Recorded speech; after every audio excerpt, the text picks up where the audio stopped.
Gold jacket, green jacket, who gives you? Hello, everyone, and welcome back to the Gold Jacket, Green Jacket podcast. We are here for episode number 101. My name is Christian Dragonetti. I'm joined, as always, by CBN Joel Mitchell. Jolie, mate, how are you? Does that look like 101? Nah. Fuck. Damn it. I thought, from here it does. Yeah, not quite. Aww. Not quite. It's not quite the Bloods, Crips, friggin' logos that you can do with your hands that I'm not going to try. I'm good, and you? Yeah, I'm great. I'm fantastic. It's Tuesday. I'm tired. I'm back at work, and it sucks. Boo you. Countdown's onto the shutdown. Which is Like 29 working days. okay. So it's like 2nd of March is the weeks. official first day. And I've got a week 5 off. weeks. Got a week off before we go to the honeymoon as well. Oh boy. So it's just You better behave yourself. golf for a whole week. Yeah, well, you're not playing golf on the honeymoon. No. That Chino's off. Yeah. They'll disappear Oh, in boy. England for a couple of days. And Yeah, just I'm going for a massage. Yeah. I'm just going to go to the pub for a quick pint. And then 3 days later, she rings me and I'm on a tee box in Scotland. Right. Imagine that. For right. Oh, that's bad. So firstly, before we get things underway for this week's episode, I wanted to give a quick thank you to everyone who reached out and congratulated us for 100 episodes. Nice. We had a fair bit of correspondence, which was great. You've tickled us in many different ways with all your kind words. So thank you very much to everyone who got in touch and you know, congratulated us for 100 episodes. It means a lot to us. So yeah, thank you very much for that. But for this week, episode 101, Jolie, let's get stuck into it. Recent rounds. I don't think you want to talk a lot about golf, do you? Oh, really? No, I will. I mean, your own golf. Well, there's plenty to talk about because it's been an interesting 24 hours. You go first. I'll go first. Right. So my most recent round was yesterday. Played at Heidelberg, had an RDO. Played with the two married golfers, Jared and Shelby, came down from Anglesey to come and have a hit at Heidelberg. It's always a pleasure to have a hit of golf with them. And I had 38 points. Very good. 3 over par. Very good. Very, very clean scorecard. Yeah, lovely. Like 5 bogeys, 2 birdies, nothing really to see here. I noticed like early in the round, I've said a couple of weeks ago that I've been prone to slow starts, and there were glimpses of that. Like early, like the first hole, duck hooked one left into the rough on the, like, you know where the slope is? Yeah. Right? Off one, duck hooked it into there, had like this horrible hard pan lie, dirt, rubbish bullshit, right? Thinned a gap wedge. Pardon me. Thinned a gap wedge. Ended up like pitching twice on the green, rolling into the right side bunker, and then out the back of the right side bunker into the absolute pits of despair out there. And then clipped this fucking 60-degree wedge back towards the flag, left myself 15 feet, 2 putted for bogey. I'm like, okay, I'll take it. I'm happy with that. I'll take it. Step up onto 2, hit a nice little 8-iron, left myself 15 feet, boxed it. I'm like, all right, we're on. There's signs. And then from then on, the dispersion of everything just went and straightened, especially with driver. Driver's been fucking here, there, and everywhere the last 3-4 weeks. And I'm like, found a little bit of a groove and a bit of a feeling. And I was like, cool, this is trending. I'm standing on 18 tee box on 36 points. Yeah, man. Which I was like, cool, great. Like, I'd love birdie to get to 40. Haven't had 40 points for a while. And then palm driver, like just open the shoulders up and launch this thing into next week. And then had like 75 in and just didn't hit the wedge hard enough. Yeah. The pin was on like the back fringe. Yeah. It was so far back. It's under the canopy. Yeah, almost. It was almost in the car park, right? And just didn't hit the wedge hard enough. Like I had 54 degree in my hand with 75 meters, and I'm like, it's a decent one of these, but that pin is so far back that I don't want to overhit it. Yeah. And I kind of just got a little bit soft on it, and then just literally had a putt from almost the front fringe. So had the whole length of the green to putt, just 3-jabbed it. I was like, I think I had, aside from that 3-jab, I had 22 other putts for the day. That's mint. I made up and downs from everywhere. Everywhere, dude. Where? Everywhere. Where? Everywhere. There it is. So golf, Good. it's that one round I've been waiting for. Yeah, just to be like, oh. Yeah. And Yeah. like there were glimpses on Saturday too. Started horribly on Saturday. Had like 6 over through 5 holes or 5. Yeah, 6 over through 5, and I'm like, scorecard. Pew, see you later. And finished 8 over for the day. Yeah, like no, just that's good clawed something back, which was great. And I'm like, there's something. And now the best part about all this is it's a good round leading into. I'm not playing this Saturday. I've got a festival on Saturday, but then I'm off to Rye Monday morning for a golf trip. Oh. We're playing Moona Open and Cape Shank Hey, on Monday. get to play Moona I Open. wanted to play Moona Open for a while. So Moona Open's going to be the challenge. Cape Shank's going to be your scoring day. Correct. Yeah. So I'm just keen to have 2 days not at work playing golf. Yeah, well.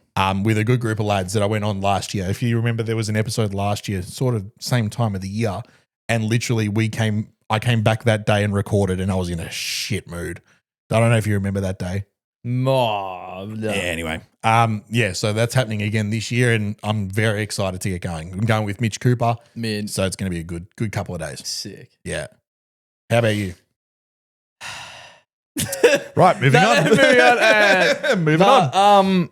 I'll quickly touch on the tour event last week. And Yeah, then so you had yesterday. WebEx. You had the WebEx Perth event I flew to Perth at Royal Fremantle. today, last week, in the morning. So time of recording, it's Tuesday today. Yep, cool. So last week.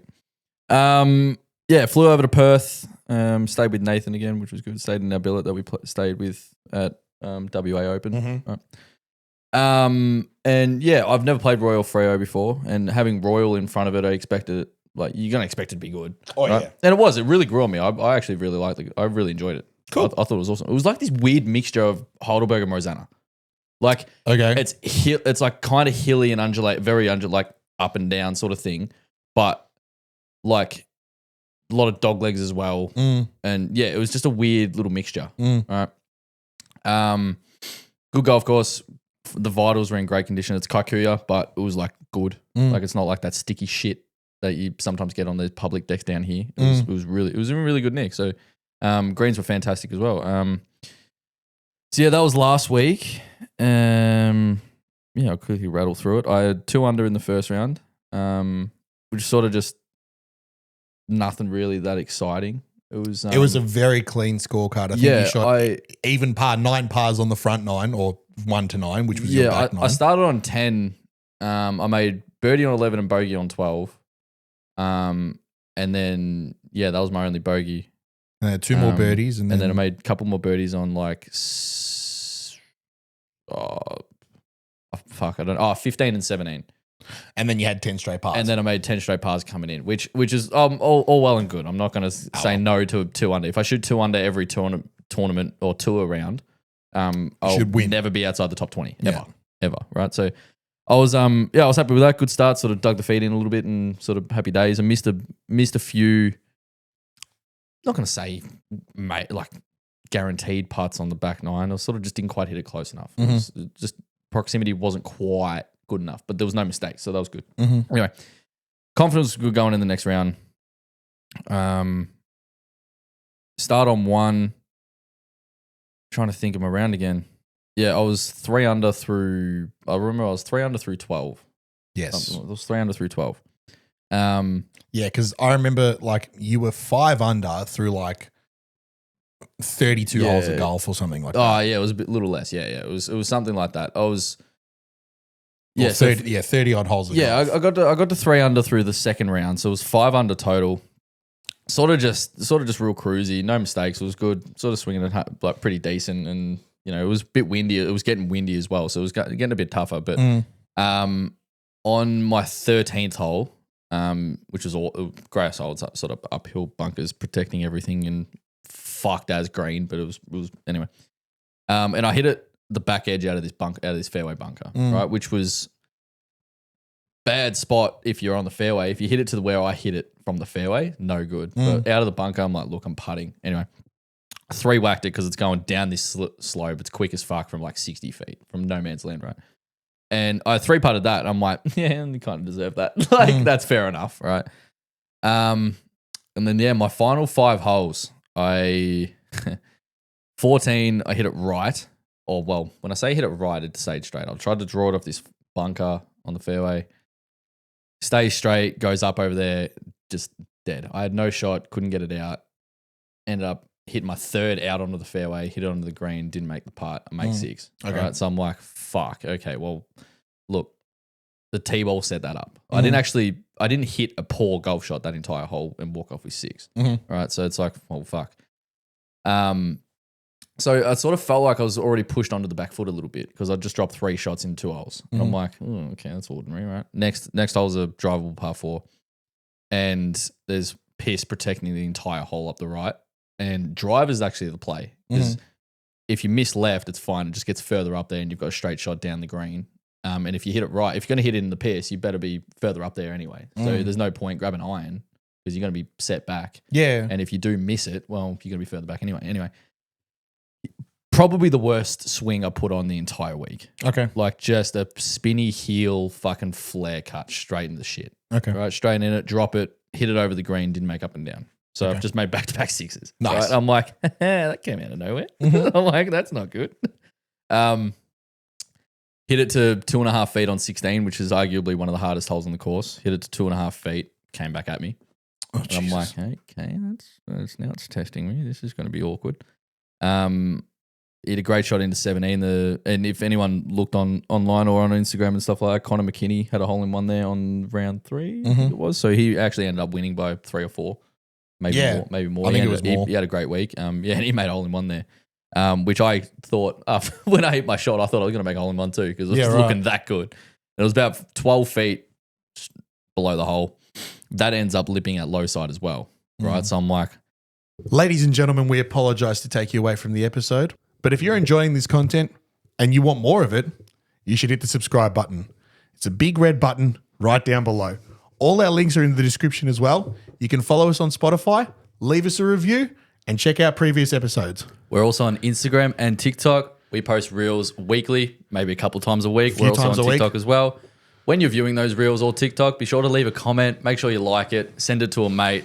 Tell us we're dickheads. Whatever you want to do, interact with us in some way. Because if you like us, ladies and gentlemen, and you want us to grow and succeed, we need your support. We need you to like and subscribe and follow us and leave reviews and share it with your friends and leave a comment. Send us a DM. Just tell us Joel's got an ugly head. It doesn't go unnoticed. It doesn't go unnoticed. We thoroughly appreciate your support.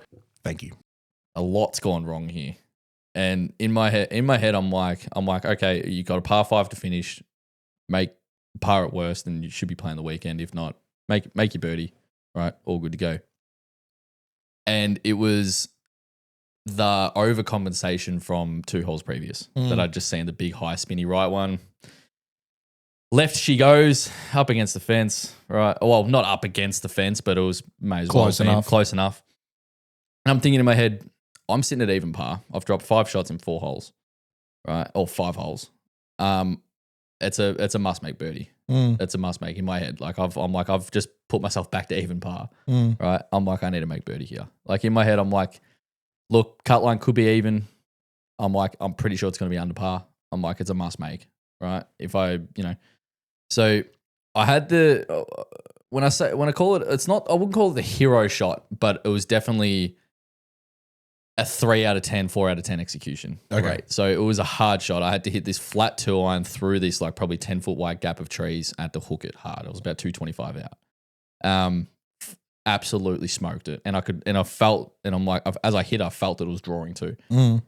Unfortunately, hits the left side of the right tree, spits it OB onto the chipping green. Right. And my head goes down, tournament over. Yeah. Right. And I'm like, fuck. Drop that, hit it out, hit it short, made up and down for 7. So I haven't made a double bogey this year, let alone 3 and 5 holes. Jesus Christ.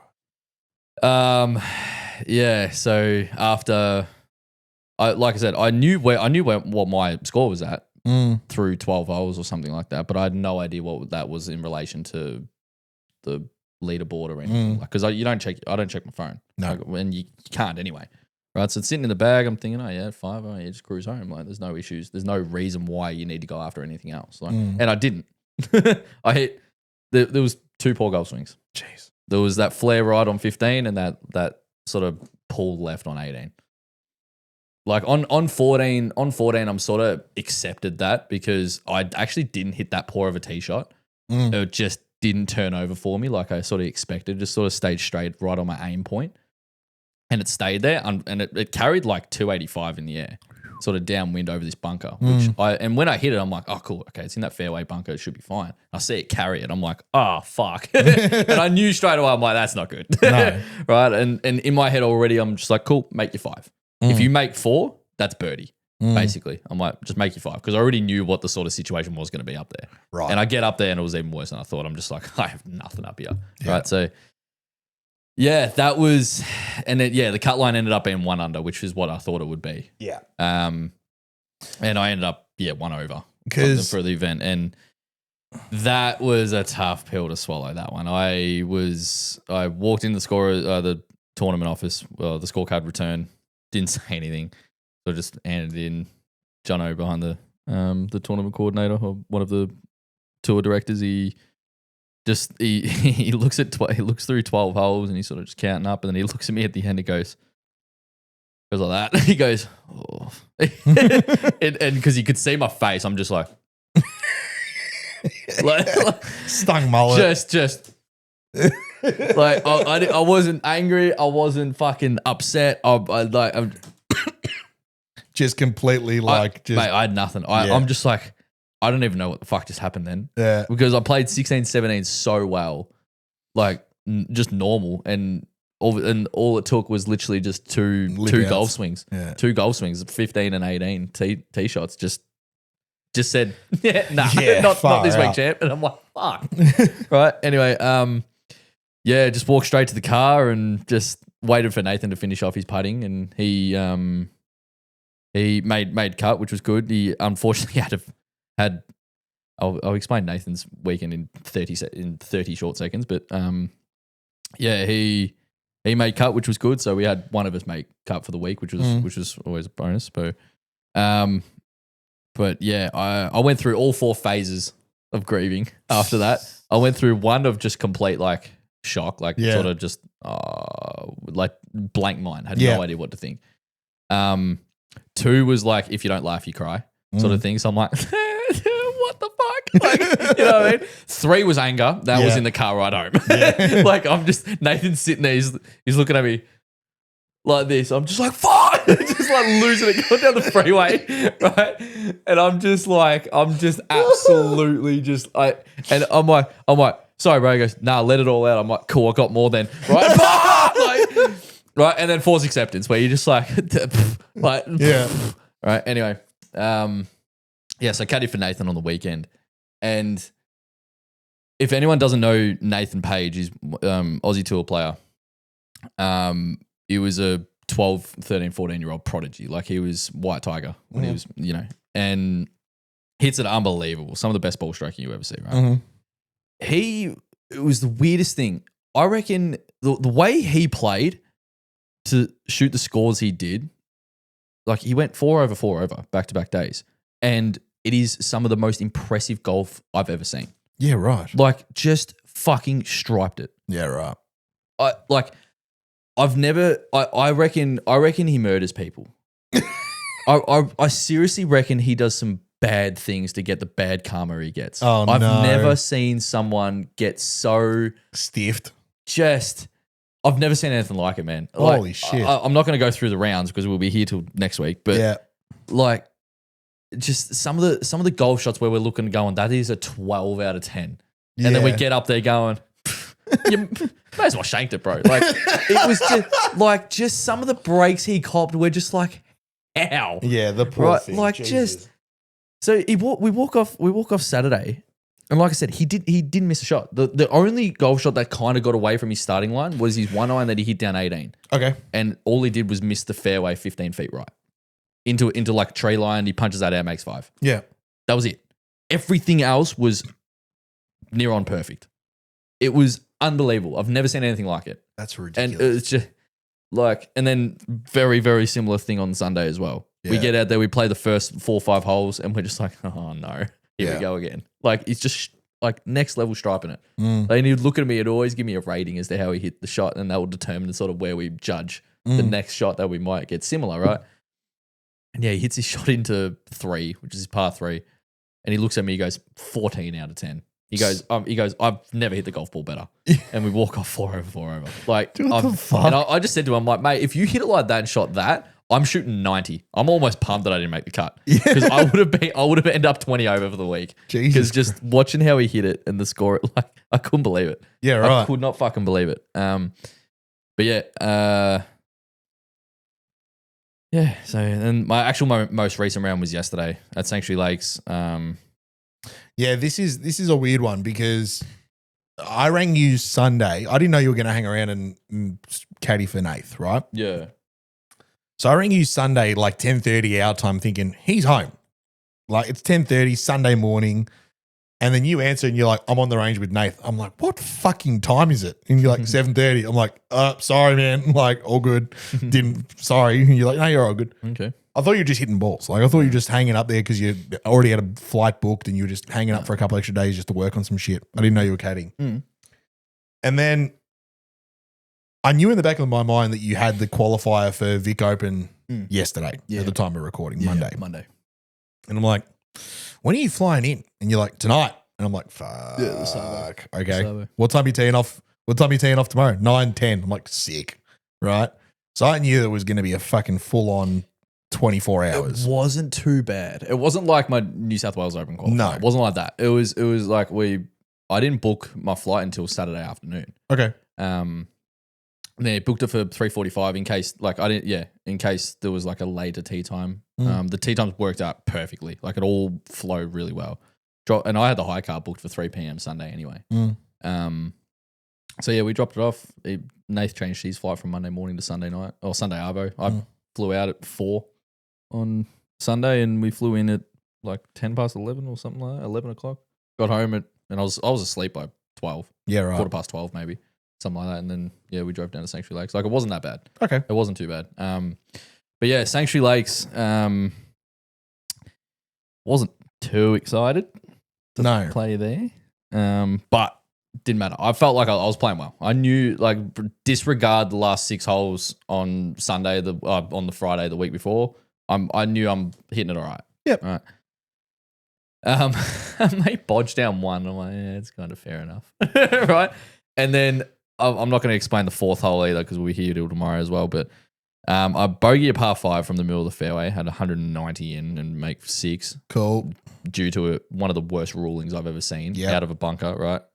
And then make bodge the next hole and made 1 poor swing. Anyway, I actually was about to text Nathan after the round going, you've given me my disease, your disease. Yeah, right. Right? Because I played well yesterday. I seriously did not play poorly at all. Like I felt like I drove it pretty decent. Like the irons were good-ish. Like any fairway, any green I missed, like the chip shot sort of come off. Yeah. I wasn't rolling it poorly. The greens were what they were below average, but they were what they were. They were what they were. Everyone else played on them. So, and yeah, didn't have any drop for me. And I was 3 over through 5 going, what the fuck? Like I'll probably put 1 poor swing on it. It was the tee shot on 1. Everything else has been pretty good. And I'm 3 over. This is weird. Yeah. So I'm sort of going, nah, I'm not accepting this. Birdied 7, 8, 9. I'm like, perfect. All right, there we go. Finally, like some result from the good golf. And then I make this bogey down 11 and like head was gone. Yeah. Right? Because I executed the perfect tee shot on this par 3. Hit an unbelievable bunker shot for what I was presented with, if you know what I mean, with the quality, but not the point. And yeah, walk off with 4. And I still felt like I have not hit a poor golf shot yet. Like a very, very average golf shot for the day. I've played well and I'm over par. Right? So I'm just like, what the fuck more do I do? And same thing into this par 5. Didn't hit a poor tee shot, mate. And I had 45 feet for birdie. And I haven't hit a bad shot yet. Like it just, it really played tricks on me yesterday and like really tried to hustle and sort of come in with a score and yeah, it just didn't fucking work. No. And I walked off the course and I'm like, that was not, that felt under par. Like I felt like I shot under par because I hit it good. So I'm just like, oh, what the fuck? All right. So, the only positive, not in my mind, but the only positive of yesterday, Raptor actually beat me yesterday. Yeah. He shot 2 over. That fucker. Right. So so when I go to Rosetta, I'm gonna cop it for that. But I actually just a bit of a behind the scenes. When you showed up this afternoon, I asked you, I said, what feels worse to you, Jolie? Is it the fact that Raptor scored better than you yesterday? Yeah. Or is it the fact that I had the same score as you yesterday? And technically my scorecard was cleaner. Yeah, well, it was, yeah. And you were like, I can't fucking answer that right now. Look, I can't tell you. you can just string it up to a bit of bad luck and a bit of unfortunate events. A couple of bad golf shots gets in the way of, Playing a weekend. it's just a snowball effect. Mate, I reckon. it was a really weird thing because like maybe previously or maybe let's say 12 months ago, like an unfortunate break or a couple of unfortunate breaks in a row would really like set off like alarms, like alarm bells are ringing. Mm-hmm. But like I was so positive and confident through it all, even after what happened on Friday, I was still just like, you have your hour of just like wanting Frustration to burn and the anger. world down, but then you get on with it, and it's like, fuck, what do I do now? I can't really change it, right? So get on with it. Come in Monday, still confident, hitting it good, putting it well, like, and then go out and shoot that score, and it's just like, what the fuck, man? doesn't Like, make what the sense. fuck? Like, so, yeah, I don't know. And I just sort of put it down. It's just playing tricks on you. It's testing you.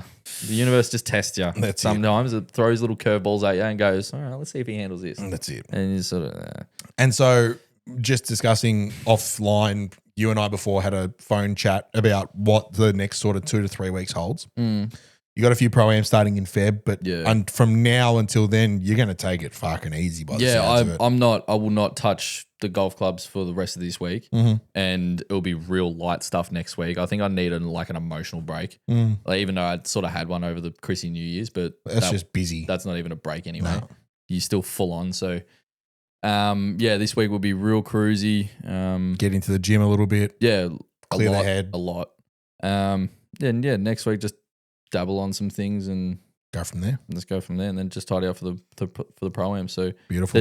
there is tour events sort of the next 3 or 4 weeks, but unfortunately they're WebEx events and they're really, really hard to get into. There's guys with full tour exemptions that won't get into that event. So unfortunately I would have liked to play those. That would have been really good, but they're stacked fields. Stacked fields. So miss out on those for the next 2 or 3 weeks. Then get into it with pro-ams and see how New Zealand, see if I can get into any of those. Yep. If not, end the season in March and Go from there. Go from there. There we go. Very good. Now, Jolly, there has been some developments. Now, if you listen to episode number 99, we discussed a little bit about one golfer in particular, Brooks Koepka, and his decision to leave Live Golf. Yeah. Right? And we sort of left that discussion in the sort of, vibe of let's see what happens, because this is going to be a very touchy subject with how the PGA Tour decide to handle it from here. And we had no idea where it was going to go. Nah. In the last 24 hours, it has all been decided. Yeah. Right? And I thought it'd be a perfect opportunity for us to sort of go through it, dive into what the PGA Tour have announced, what Brooks Koepka has announced, and then have a chat about how we feel about it. Yeah.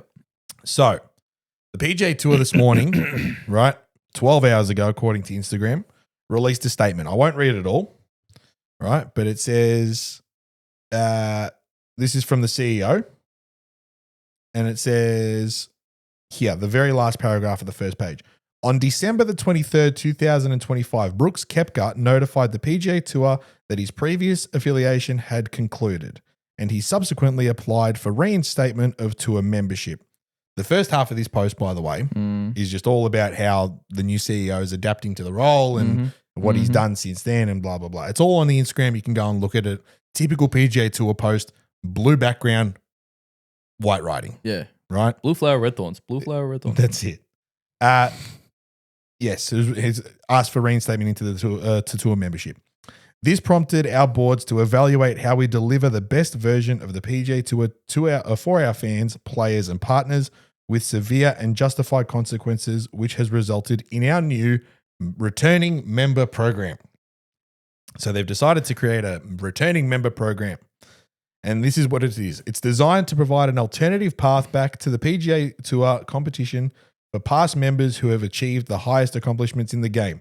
The returning member program mandates heavy and appropriate limitations to both tournament access and potential earnings that we believe properly holds returning members accountable for substantial compensation earned elsewhere.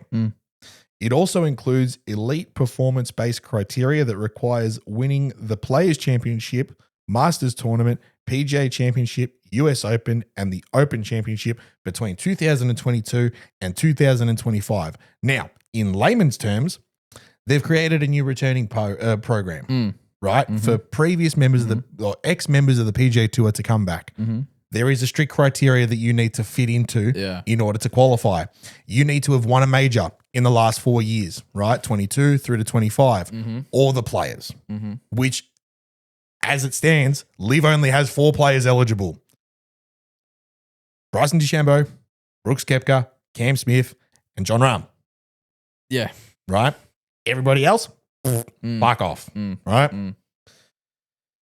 But there are going to be some strict limitations involved in this. So if you decide that if you're a LIV player, you decide to cancel your contract and come back to the PGA Tour, this is how you're going to do it. Yeah. Right? Its strict limitations, which Brooks has agreed to, include a 5-year forfeiture of potential equity in the PGA Tour's player equity program. Do not ask me what that is. I don't know what the players equity program is. It's I'm assuming it's got to do with how players receive cash on the success of the tour in the future, right? So Brooks has forfeited his entitlements to that for the next 5 years, right? Representing one of the largest financial repercussions in professional sports history, with estimations that he could miss out on approximately $50 to $85 million in potential earnings, depending on his competitive performance and growth of the tour. At the request of the PGA Tour, Brooks has also agreed to make a $5 million charitable donation, the recipients of which will be determined jointly. So he's got to make a $5 million fucking donation somewhere. I wonder if he has it. Oh, I reckon he's scratching the barrel for it. He's sticking his hand in the couch for a couple extra dollars, I reckon. Importantly, the returning member program will not take away playing opportunities from current members, and fields will be expanded as needed. I like it. Okay. Other eligible players interested in seeking PGA Tour reinstatement must do so by the time the returning member program closes on Monday, February the 2nd. They've given them 2.5 weeks, 3 weeks for the rest of them to wake up and do the rest, do the same. This is a one-time defined window and does not set a precedent for future situations. Once the door closes, there is no promise that the path will be available again. Fucking hell. We will continue to aggressively pursue anything that enhances the fan experience and makes the PGA Tour stronger. This is part of our commitment to fans who expect the world's best players to compete on the PGA Tour week in and week out. And that is a statement from the CEO of the PGA Tour. So in short, Brooks Koepka is back. He will be playing at the Sony Open and the Waste Management Phoenix Open, the 2 biggest events to start the year off before the players, right? It sounds like he's been given a full card. Well, yeah. It sounds like he's been given a full card, and any events he plays in, he will just be an additional player. There'll be 1 extra spot for Brooks Koepka, and that's it. Nobody else is going to be affected. No one's losing a chance to play, which is fantastic. That was your biggest gripe with what we were talking about 2 weeks ago. I really like it. Yeah. I really like it. I really like this is the way it's done. I'm thinking can't do it any better. Sure. Can't do it any better. Why not? The only reason I like it is because of the limitations. I fucking love it. The limitations and like the criteria to meet to be accepted into that program and back on tour going, here's your start in the first event. The limitations are so fucking that. Like literally, you got to be a major champion, basically. You basically got to be a major champion. Yeah. In the last 4 years. It's a couple of things. That's kind of, and there's obviously bits and pieces to it, but like what we were talking about a couple episodes ago about how I strongly believe they should all still go back to Q school and prove your way back up because you were pretty much banned from the tour. Yep. That was my opinion, right? It hasn't been changed. My opinion hasn't been changed, but I love that just because of the limitations. Like I said, in saying that, I love that. You I don't know if you saw, you copped a bit of criticism for your stance in episode 99 about the fact that all players from Live should have to go back to Q School. And the only way you copped criticism for those comments was that people turned around and said, well, Liv's got a number of major champions who have won recently. Yeah. Which that complements it. Which this complements. Yeah, love right? it. Love it. That was the only criticism you received, and this has answered all of that. Love it. Because I was in the same boat. I'm like, well, hang on. John Rahm, Bryson DeChambeau, they've won in the last 5 years, right? If not less in some cases. Surely you're not going to send players who would technically still be in the top 10 in the world back to Q School. Yeah. I was the Ian Poulter, off to Q School. So right? but the reason why my opinion was what it was I was thinking in terms of I was trying to put myself in the shoes of just a current PGA Tour player. Yeah, you didn't want to lose a spot. Of not even lose a spot, but going, hang on a sec, yous have all changed your fucking mind again. Like yous have said, all right, you're not betraying, but you're leaving our tour to go to another one. You're now banned, right? But it's because you've got a really big name. I guess we'll welcome you back and make something up. Like that's what I didn't like, and I was trying to be in the shoes of like just a current PGA Tour player, not the biggest name ever, but like I can't even think of someone off the top of my head, but I was trying to think of like how they would think if I was on the PGA Tour and just saw that going, oh, well, just because it's Brooks Koepka, why does he get welcomed back like that? Or, you know what I mean? But now with the way they've said that, with the limitations and I love it. I think it's great. I really do like that. Again, really do like to that. sum it up, like I said, Brooks is back and the door is wide open for the other three blokes, John Rahm, Cam Smith, and Bryson DeChambeau, to do the same, right? This kind of brings in some repercussions. There is a 2.5 week window. The 2nd of February is when this door closes. And as it says in the statement, the chances are this will never happen again until next year when Bryson's out of contract and he wants to come back too, right? It's kind of putting the pressure back on the players being like, hey, we're doing it for Brooks. The bus is here at the stop. If you want to jump on now. Yeah. Right? And it's possible. This kind of says, the fact that they've said there is a deadline to this kind of leads me to believe that Brooks was in contract and got out of it. And that's why he's on the PGA. That's why it's all happened now. It hasn't been confirmed, but I believe strongly that Brooks's contract ends at the end of this year, 2026, as does Bryson's. What this does, in my opinion, is raise the stakes for the guys who are already on Live. The three players under the microscope, John, Bryson, and Cam. If I'm those three blokes, I'm going back to Live being like, right, my price just went up. Yeah. And it starts with a 5 and there's a few zeros. Yeah. And that's a signing bonus. I want 500 million. 500? Why wouldn't you? Fuck. Why wouldn't you set the standard that high? If it's that easy for them to go back. Yeah. Because it's easy. $5 million donation. They've already made $150 million signing bonus. Yeah, it's a drop in the ocean. It's pocket change, yeah. Right? Yeah. And, okay, you forfeit 5 years worth of the equity program, whatever it is there. Okay, I'm going to be there for longer than 5 years. I'll be fine. That $150 million that these blokes gave me will cover me for the next 5 years, I'm sure. Yeah. Right? Sometimes more. So, yeah, if I'm Bryson DeChambeau or Cam Smith, I'm going to them being like, hey, things just changed. And my price just went up. You want me to stay? Great. Yeah, show me the money. Yeah, I'm gonna have to see a lot of zeros. Yeah. And so I was concerned when reading this originally that it was going to open the door to almost everyone to leave, but considering they've turned around and said major champions only and recent major champions only, I'm like, cool, I get it. I like it. Because from the PGA Tour standpoint, they've got no interest in the rest of the players.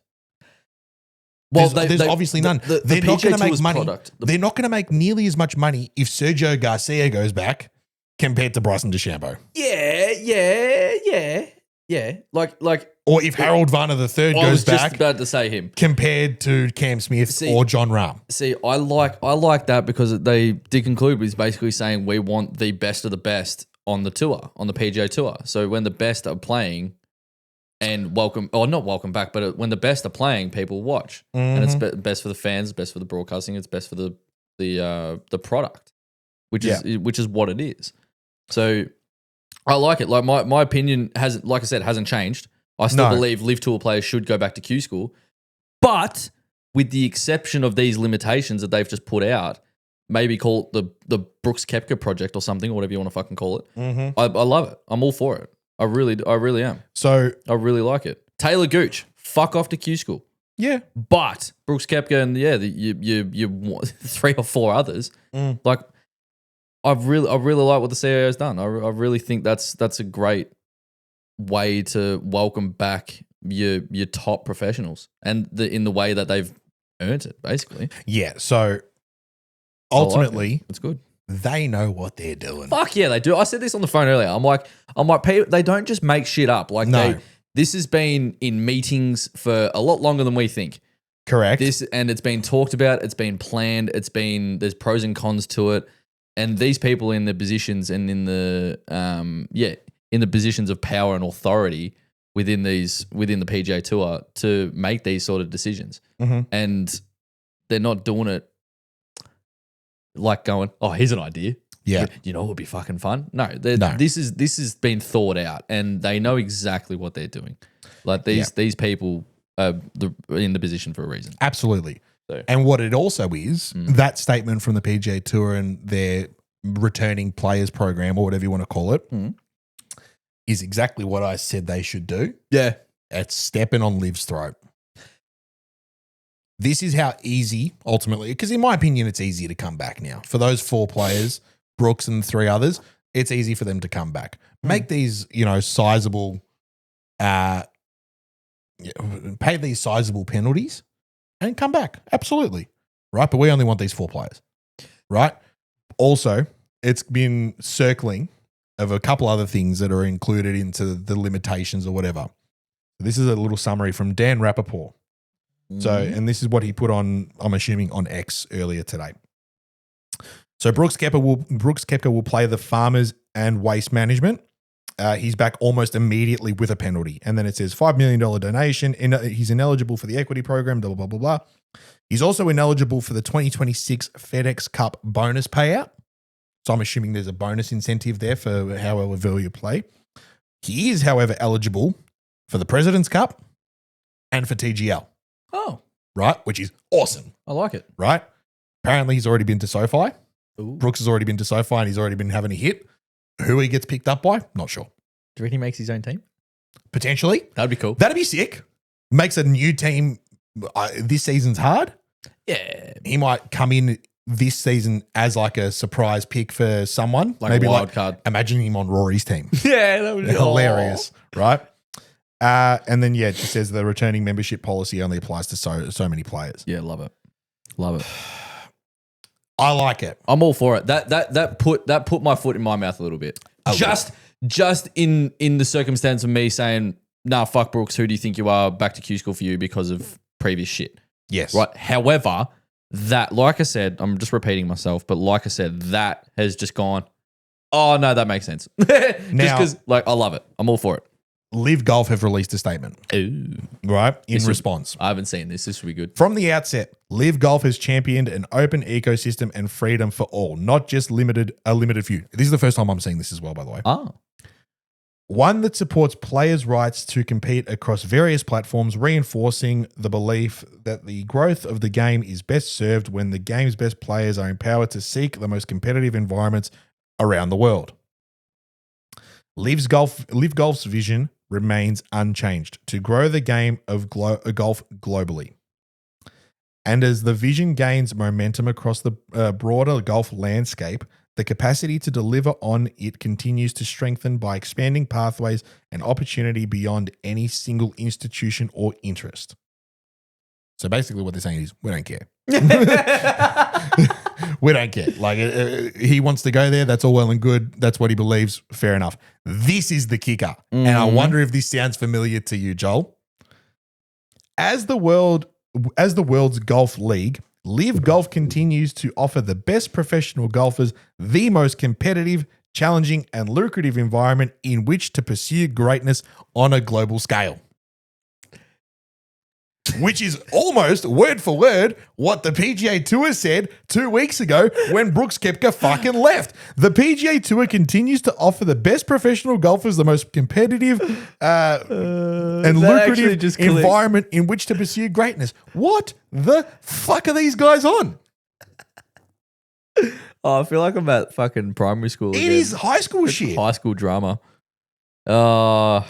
It's put up. This post I've just read is put up by 4Play Pod, and it says the live statement today is the same last sentence as the PGA Tour's first statement when Brooks left, and they've added was on a global scale. Because they play 3 events in friggin' Singapore. Like, you know what that reminds me of? It's like when you ask your mate at school, "Oh, can you send me that fucking homework or something like that, or that fucking assignment?" It's like, yeah, just change it a little bit. Yeah, You just change your name and you just add like one extra fucking word. Yeah, 2 extra sentences at the end.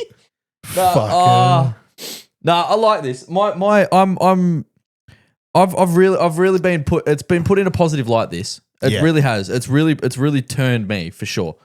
Because at the start it was like, that's interesting. I like it. No, I really like it. I reckon the PGA have fucking nailed it. I seriously reckon they've just nailed the situation. I reckon they've done well.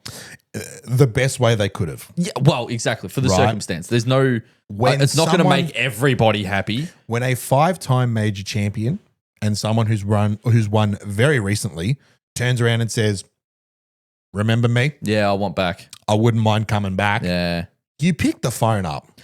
That and you go, "You're coming back, but prove it." Like as in when I say prove it, it's like that $5 million donation. I don't even think that's it. No. There's more to it. I think the messaging behind that is, Brooks, yeah, come back, but we're gonna have to make this look a little bit like we're making you earn it a little bit. You know what I mean? That's what I mean. They were so heavy. That's what I mean. On these guys left. Fuck them. They're never coming back. Which was my opinion a couple of weeks back. Right. Which was my like. Hang on, you left. What they've just done, because you've got that name doesn't mean you fucking get welcome back. However, it's still gone little leniency. Yeah. What they've done, and don't take this the wrong way, is persuade idiots like you to think that it's fine. Yeah, it's fine. Let's forget about look, bygones be bygones. Right? Get fucked. We remember what we said too. Don't worry about it. Like, we remember. It's written down many a places, right? But if you want to come back, come back. Fuck $5 million charitable donation to friggin' whoever you pick. Don't worry about it. And also, goes into the prize pool for all this management. non-important stuff that you don't really care about, let's just say that you can't get it. Do you know what I mean? Do you know what I mean? Shut up. It's like saying, all right, you go from one job to another job, right? And the old job that you're going back to used to have overtime, and you didn't like doing overtime that much, but your boss is like, can't do any overtime. If you want to come back, that's fine. You can't do any overtime. You're like, okay, that's fine. Didn't want to do it in the first place. You idiot. You know what I mean? I'm going to flip the table in a second. Exactly. So I'm very happy with this. I'm the same. I agree with you. I think the PGA Tour have dealt with this exactly how they needed to and exactly how they were going to save face the best. Yeah, it's and at the end of the day, it's providing the best product with the best players. That's exactly what they're saying. At the end of the day, they were going to let him back anyway. Probably. This, I think, just goes, right, it's out there. He's coming. He's going to play. No one else is affected, which I think is the best part about it. No one else is going to lose a spot. Admittedly, that was my main concern. Yeah. Because if people started flooding back, it's like, hang on, what about the fuckers that were loyal? That was my main concern. That was to summarize my main opinion. It seems like it's a lot easier to add 4 spots on a friggin' tee sheet than it is to add 1. Yeah, just make an extra group. Exactly. So I feel like that's why they've turned around and said, if the 3 of you want to come as well, by all means. Imagine that. They're never going. Okay, that's a great question. Of the 3, who do you think actually does it? Is there anyone in that 3 that actually takes this opportunity now? And by the February the 2nd, which is in 2.5, it's episode 104. By episode 104, our 2-year anniversary, will anybody else have left live of those 3 players, John Rahm, Bryson DeChambeau, or Cam Smith? Will any of those have left to come back? I have no idea. If I was to guess which one would, I would expect it to be Bryson. Agreed. But I have no idea. I agree with you. I think the only player who doesn't is Cam. Yeah, yeah. I think, yeah. Yeah, I think John jumps at it. I think John would be like, I don't think John was that bothered by the PGA Tour in the first place. He was winning. Like, he was doing well. I don't think the scheduling, I think it was. His contract was also fucking spicy. Okay. Fair enough. Right. But you look at John Rahm in the time when he signed for Liv, I think he might have had like a 2-year-old, maybe just had another one on the way. Like, he's got a young family, means he can be at home a little bit more. They're going to pay him a bucket load to be at home a little bit more. Then, yeah, of course. Why wouldn't you? He's Spanish. There's that European culture of like being with your family and, you know, raising your children, all that kind of stuff. Not on the road playing 37 tournaments a year, right? In Houston, right? Going on the Florida swing and playing 16 events in Miami, right? Fucking what's the point, right? I reckon John was perfectly suited to that. Cam was just like, I don't give a fuck, I just want to go fishing. No, right? Cam's literally just like, I want to be in Brisbane all the time. I want to go have beers. I want to go watch the rugby. And yeah, I want to go fishing. And cut my lawn. I think, my lawn. I think for Cam, it was the perfect move for him. Yeah. And I don't think he even batters an eyelid at it going, he might look at it and go, oh, yeah. Yeah. But yeah, I think out of the three of them, I think Bryson would be the one. Because he's got that real fiery competitive aspect to him. Whether he does it or not, I have no idea. He is the dark horse in all of this. I think he's the one the PGA Tour want. I think there is so much upside to Bryson DeChambeau. There's upside to John Rahm too. But I think there is so much upside to Bryson DeChambeau, especially out of all four of them, that they've turned around and gone, fuck Brooks, we want him. Who knows? If you're going to have a draft, who knows? If you're going to have a draft, an AFL footy style draft of live golfers, he's the number one pick. Oh, yeah, for sure. Right? For sure, 100%. Because he's got the whole YouTube thing. He's got the following. All those guys that literally watch Live to watch Bryson are now going to come back and watch PGA Tour. Come on. Man, you never know. I personally hope he does it. I really hope Bryson comes back to the PGA Tour. I would love that. Like we said 2 weeks ago, imagine a little break. I don't know. Imagine a little break 50. Bryson DeChambeau, Scotty Scheffler. You know what I mean? Fuck. We said it a couple of weeks ago, but imagine all those guys on TGL. TGL is great, by the way. Yeah, I love TGL. I've watched a bit of TGL. It's like the Big Bash. It's so easy to watch. It is, isn't it? It's so easy to watch. It's just good fun. You don't care I don't have a team. I don't care who's playing. I just put it on and go, oh, that's pretty cool. Look at that funky hole that they're playing on. Yeah, that's like that 700. That's 700 hole. Yeah. They've got to hit it under a cliff. Lowy. Yeah, a lowy. Right? It's bonkers. But mate, excited. I'm happy. I'm. Yeah. Yeah. That's all I got. That's it. Satisfied. Like I said earlier, I don't retract my opinion at all. No. I think you're right. Of the opinion of live players should not just be able to walk back onto the PGA Tour. However, like I said, with that limitation and the leniency of those elites, love it. This to make the product better for the PGA Tour. To make the product better. That's all for that. I'll finish this topic by saying this: they were always going to have Brooks Koepka back, and they were always going to bend over backwards to get him back. This and the way they've constructed this program, as they've called it, is a little area, a little way of which they can just go, we're trying to save face a little bit here. We're going to make him earn it a little bit, but we were always going to let him back. So be it. And this just satisfies everyone who's got an opinion on us from every point of view. Mm-hmm. It should at least. Should try. I didn't see the little backlash of what I said. Where is it? Anyway, don't worry about it. I want to see what people said. On the same topic of the PGA Tour, I wanted to bring this up because this is kind of what you were sort of talking at a couple of weeks ago in people taking up spots. Vijay Singh, who's been on the Champions Tour for the last however many years, right? 63 years of age, has accepted a full PGA Tour card based on the career money earners pathway. Yeah. So the PGA Tour have a number of different pathways in which players can get on and get exempt and full cards or whatever you want to call it.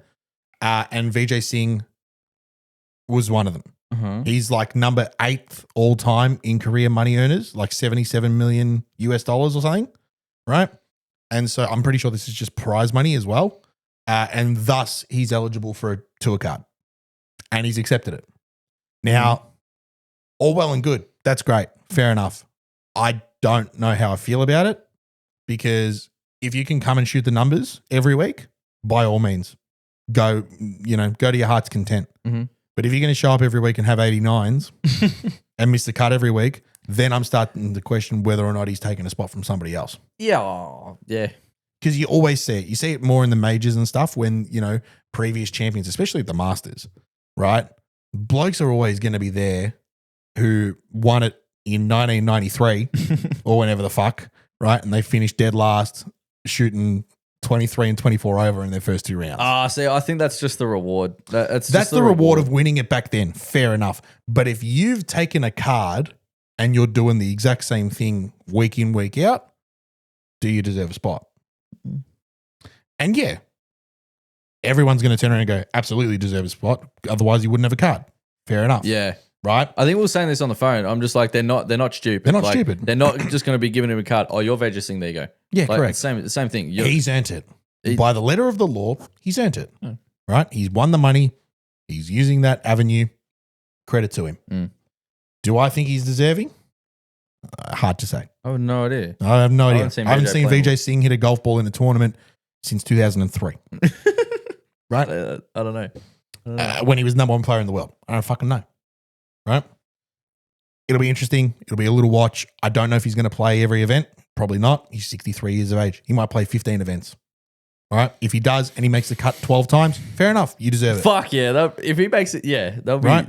If he makes the cut once and plays in 28 events, I'd be very surprised if the PGA Tour turned around and said, we're not doing that anymore. Give me that rule back. I'm not having it. Fuck off. I hope he surprises us. I hope so too. Vijay Singh's one of the best golfers. VJ Swing. Vijay Swing. VJ What a golf Swing. swing. What a golf swing, by the way. VJ Swing. Absolute swingsman. Right? One of the best of all time. You peanut. Yeah. I'm not going to take anything away from him. No. I just think this is a real sticky situation. Unfortunately. What do you do? Honestly, with the PGA Tour giving cards back or accepting people back onto the tour and giving people starts and stuff anymore, Cool. I don't care anymore. Questions from... Yeah, I know you don't care. It's like, until next week when Bryson shows up and then all of a sudden it's a different story and then we're all happy again. Probably. It's just going to change week to week. Who cares anymore? That's right? it. Questions from the second cut, Joel. You go on. Let's get through. I do have one. Off you go. Does Brooks Koepka win a tournament this year? Oh, that's a great... Oh... Does Brooks Koepka win a tour event on the PGA Tour in 2026? Wouldn't that get things going, wouldn't it? Wouldn't it just imagine the scenes. Players Championship, Sunday, playoff, Brooks, Rory. Scenes. 17th, he stumps it to a foot. Rory fucking thins one into the crowd behind the green. Oh, Scotty Scheffler's had a shocking week in his top 4. Yeah, answer the question. I got more shit to talk about. Does he win one? Oh. Is he good enough to win one? Absolutely. Yeah. Does he? I don't know, man. Fuck it. Yep. Okay. Sure. Interesting. Why not? Why the fuck not? I'd like to see him win one. I don't think he will. The PGA Tour is so hard and so strong, man. And Everyone's so strong. so good. But so is he. There's a funky little golfer, number 1 in the world, that he's got to try and get through first. So he's got an absolute psycho. Yeah, correct. So interesting, nonetheless. Yeah. I don't know why. Honestly, my gut says no, but fuck it. Like, why not? I'd love to say it. Why not? Like, why not? I'd love to say it. Why not? Do you have a question for me? I don't know. Okay, I've got a second question for you. Off you go. Are we past the days of player edition golf clubs? Huh? Right? So I'm talking like golf clubs, specifically irons, that are prototypes for a specific player then get released to the market. Rory McIlroy has stepped away from his Raws Protos, his tailor-made Rory Protos, right? And he's now playing a full set of P7 CBs or something, right? Cavity backs. bit more forgiveness. I think this year or 2025 was his worst year statistically for strokes gained in his approach, which means that his irons are lacking. So he's moved away from his own irons that TaylorMade designed for him. Famously, Ricky Fowler designed a set of blades with Cobra that lasted about a month, not even. And obviously, Tiger is probably the most successful of them all with the P7 TWs. I don't care that they're TaylorMades. They are one of the most beautiful sets of irons I've ever seen. Those Nike ones you use them in. Yeah, and the Titleists early doors. But anyway, are we past the days of prototype iron sets molded for a particular player that then get released to the public? I think because of the unique specs, no. Okay, but I don't know, maybe. Yeah, like you're never going to see the Brysons out there. Nah, God, they're no. 3D printed. Although he's trying to get them he's trying to get them to market. Maybe a replica or something that is as close as possible. They're maybe a voter, aren't they? I have no idea, man. It has his logo on them. It has his brand on them. It has BD up the top on the But toe. I think it's in association with a voter or something. The name is. But a specific spec of whatever they may be that is designed for the top dogs. I don't know. I because it probably costs a lot. Probably the cost of making that so specifically and then hoping people will fucking buy it. And who knows? Like, we're not talking about like Justin Thomas. You know, you can buy Justin Thomas T100s, right? Yeah, because but they're bent 2 degrees upright and 3 degrees flat at the same time. Do you know what I mean? Like, we're not talking about that. We're talking about like Rory, McIlroy, and TaylorMade have been through a process over a number of months, years, however long, to develop a set of irons that are blades that are his prototypes. And then they go, well, these are pretty sick. Let's sell them. Well, I don't think I wouldn't know, but I don't think there's a player on the tour that has a specifically molded head specific for them. It probably has like little bits and pieces added or taken away to make it specific to them, maybe, but that's just a fitting. That's just a mod. That's like everyone gets it. Like your irons are different to mine in certain ways. But they go into the depth of like head weight and profiling and whatever the fuck it may be. But yeah, I guess so. There's definitely ways to do it. They do it. Yeah, of course. Like there's a prototype of like you said, JT's irons that were made for him, and it's like, that's a fucking good set. Let's release that, and it would be the same. It would be. The specs would be different relative to him, but they would be. I guess I don't know. Who knows? Yeah, it's just interesting. I found it interesting because I saw it during the week. Raw's decided to ditch, I think 4, 5, 6 iron in his own prototypes for the P7 CBs. So he's gone higher end of the bag just for a bit more forgiveness. And then at a recent event, I think last week, had like a full bag. Just completely ditched his blades and gone for a bit more forgiveness. And when, like I said, when your worst area of the game is, strokes gained approach, and it's his worst ever career, like here in that area, fair enough. Change it. Do we need to get the ball in the hole easier? When your golf swing is that good, and you're not like, it's not a swing issue. No, it can't be, because he's still on the top of the leaderboards and he's still doing really well. Then you got to start looking at equipment. Yeah, I guess so. But it's probably, it might be just a slight discomfort thing. They're going to do everything it takes to get that ball in the hole easier. Yeah. Just to make it easier. And if his prototypes aren't quite working for him at the minute, he might go back to him. Like, fuck, who knows? Absolutely. Probably just felt like that. There is, questions from the second cut might have gone a little bit early today because Raptor had sent us something during the week. This was going to be my second cut question. Go for it. Like, what do you think is an acceptable amount to pay for a bucket of range balls? How many golf balls are we talking? Relative to the quality of balls as well. Right. So I can. So let's say 60 golf balls. Are we going to a designated driving range? We've had this discussion briefly in the past. Designated range at somewhere like a Plenty Views. Yep. 60 golf balls. Yeah. $15. Right. But what would you pay for a good high quality? If I was getting Pro V1s, golf balls. If I was getting Pro V1s, and they were a week old, not even, right? Like at 3 days old, let's just say. 3 days old. Right? A lot of them wouldn't have been hit yet. Exactly.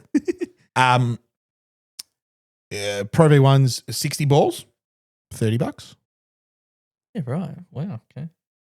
Why? What would you I pay? have no idea. Yeah, it's so hard to say. I have no idea. Raptor sent us this video where these guys were discussing like what's an acceptable amount of chicken tenders to get in a basket when you order chicken tenders at like a pub or a sports bar or something. Do not play the video. Do not play the video. Do not play the video. I'm not. Do not play the video. I'm not. Copyright. Do not play the I'm video. not playing the video. Good. I'm looking at his comment. Right. Relax. Yeah. So the guy was like, it needs to be 4 minimum. I'm almost going to say 5 chicken tenders in a basket, which is a fair shout.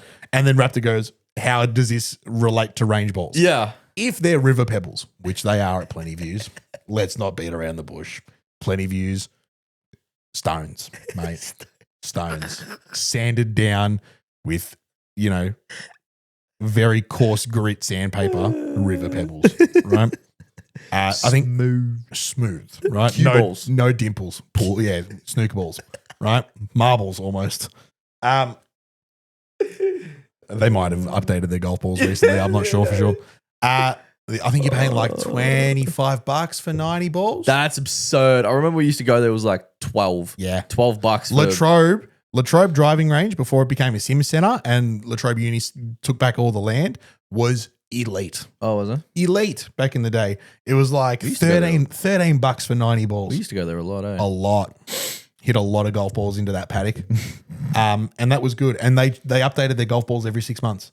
They just got a fresh shipment in every 6 months and it was decent. They were pinnacles, like range balls. What do you expect? Yeah. But at least they were fresh. So, yeah, it actually makes me think like yesterday when I was on the range, I paid $8 for 35 balls or something like that. Okay. And my first shot was with pitching wedge and it carried 65 meters because it went, Yeah. it had fucking topspin on it. Right, okay. And I'm like, So interesting. at Rosanna, you get free range balls, Yeah. right? At Heidelberg, we don't. It's $3 for like 30 odd balls, right? But that's fine. $3 is nothing. Like the quality of golf balls warm-up range. isn't terrible. We update them, I think, every year, right? They get a lot of use, fair game. But that $3 per bucket is just enough to pay the kid who goes to pick them up every night Or something. right? So there's genuine, and then whatever else is, off the top goes towards your golf balls, right?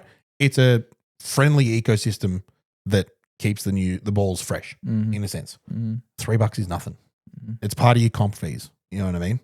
Pay your comp fee, get your range balls, move on. If you don't want to buy them, don't. I believe at Rosanna they're pretty good as well. That you get the odd ones that are like been through the spinner a couple times, But Yeah. they're ages old.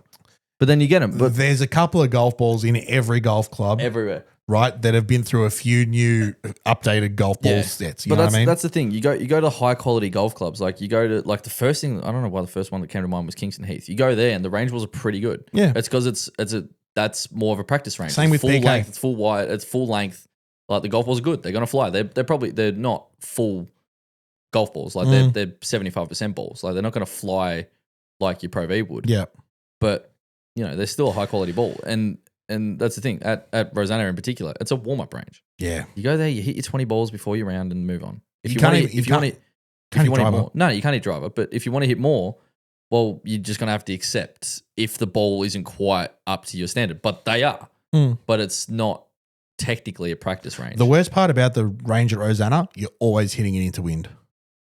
No, every I time- like that because you can hit a longer club. Yeah, exactly. But like can hit a every longer time I hit balls at that driving range, it's fucking Yeah, it's howling into the straight wind. into wind. So And I'm just like, I'd much six prefer- iron goes 9 meters. Sick. I like that because you can hit a longer club. Yeah. But I don't know. See, and this is like a sort of counterintuitive. I think private. Statement? I think if you're a member at a private golf club, you shouldn't have to pay for range balls. It's a fair shout. That's my personal. We've I think had that this should be discuss- inclusion in subs. I guess We've but had this discussion before. my opinion, I guess. We played at PK a couple weeks ago or last week. Again, free range balls. Range balls are okay. Don't take this the wrong way. The range at PK is probably the worst part of PK. And it's still mid. And it's still mint. Yeah. Right? It's a far better driving range than I've been to in other places. Yeah. Right? It's a better driving range than we got at Heidelberg. Right? I'll say that for sure. But it ain't the greatest. Right? You can't hit dog. Like you can't hit dog. Downwind you can't. No. Right. Even when it's still, I don't think you can. Like, It's not a very long range. But again, like the golf balls weren't any better than what we've got at Berg. No. In and amongst your 60 that you got with your scanner, with your token, right? There might have been 15 that were brand new. Cool. Take that return. But otherwise, it's all relative. All the same. I think $3 is more than acceptable to get 30 balls Absolutely, I at agree. Heidelberg. I think $8 is more than acceptable at Sanctuary Lakes if the golf balls are decent. Yeah, unfortunately, they weren't. If they've been neglected for 4 years, no, it's not. Time to get some new balls. Fair enough. Maybe. Bit of a switch around with questions from the second cut and a couple other topics at the end. We have not thrown darts for a long time. We need to catch up. Been a sec. It has been a sec. Otherwise, ladies and gentlemen. What are you on? On the checkout game? Yeah. 171. Yes. I'm on 127. So when I was checking out 169, I don't know what I'd thrown in I'm not going to try and do the maths. I'm shit. But I'd left 124 for my second 3 darts and checked out. It was like treble 20, treble 14, double 11. It was fucking elite. God. Right, just give it a big fucking fist pump to nobody in the lounge room. So yeah, darts is fun. I love it. I had a day the other day and honestly, the darts in my hand felt like they might as well have been a toothbrush. Like they felt so janky in their hands. And you just have those days. And I likened it straight to golf where it's just like, I played yesterday and I struck it unbelievable. Today, don't know what I'm doing. Yeah, nothing. Don't know what I'm doing. Because the next day I threw unbelievably. Yeah. It's just a weird thing. Golf and darts intertwining themselves. You're weird. Absolutely. Ladies and gentlemen, thank you very much for tuning into this week's episode of the Gold Jacket and Green Jacket podcast, episode number 101. We are working at things for 104 coming up, the 2-year anniversary. We'll get those sorted in the near future. Otherwise, be sure to check us out on Instagram, TikTok, follow us on Spotify, subscribe on YouTube. Please hit the subscribe button. It does us absolute wonders. Other than that, ladies and gents, hit the golf ball very well. Throw the darts even better. And we'll see you next week. Cheers.